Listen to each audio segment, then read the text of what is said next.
Hey there guys, good morning. I'm just going to share something actually, because a lot of the sessions we've been doing at the moment with the fitness camp has been looking at something called tempo, which is where you slow down the reps that you do when you're training. Like when you do a push-up, you do a nice slow eccentric phase. When you're moving down towards the floor, you make it last really, really long, and this increases the value in every single rep.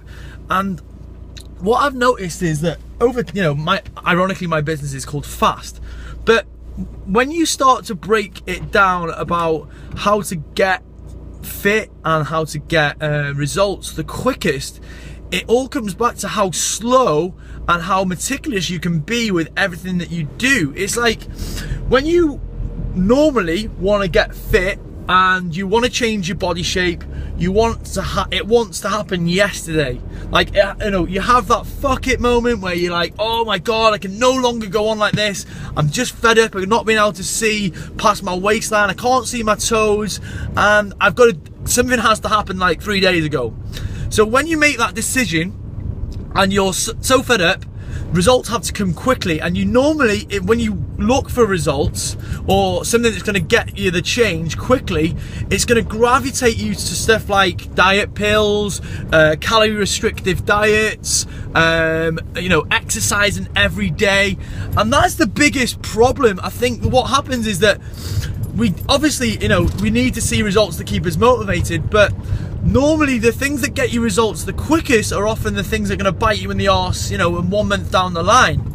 And it's the same with exercises, that when we try and do exercises, we try and do them as quick as we can, that's when, form starts to go. We start to forget about the actual quality that we need to be putting into the movements. So, where does that leave you as someone who, it might be watching this video thinking, Jesus Christ, I want to get fit, but I always struggle because when I start, I don't see results. Well, it's the nature of which we approach diet and exercise. Things have to happen yesterday, when in fact it's the slow burn that often gets you where you want to go.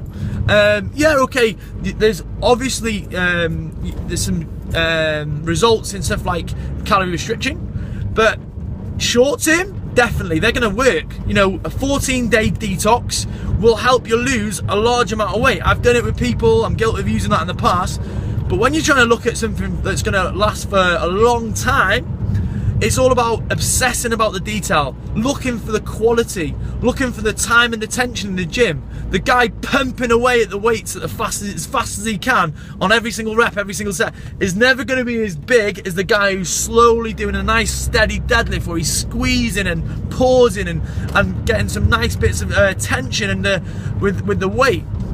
And this is what I've noticed in my own training over the last couple of years. I've obsessed about how good I can make every single movement, how tight I can squeeze my abs, how tall I can make my body. And when you start to look at that instead of how many reps you do, because you've left your ego at the door, you start to see magic happen. You start to see quicker changes than when you used to, shag the weight at 1,000,000 miles an hour. You watch people doing push-ups and it looks like something like the in-betweeners, because they're thinking, the faster I do this, the quicker I'm going to get fit.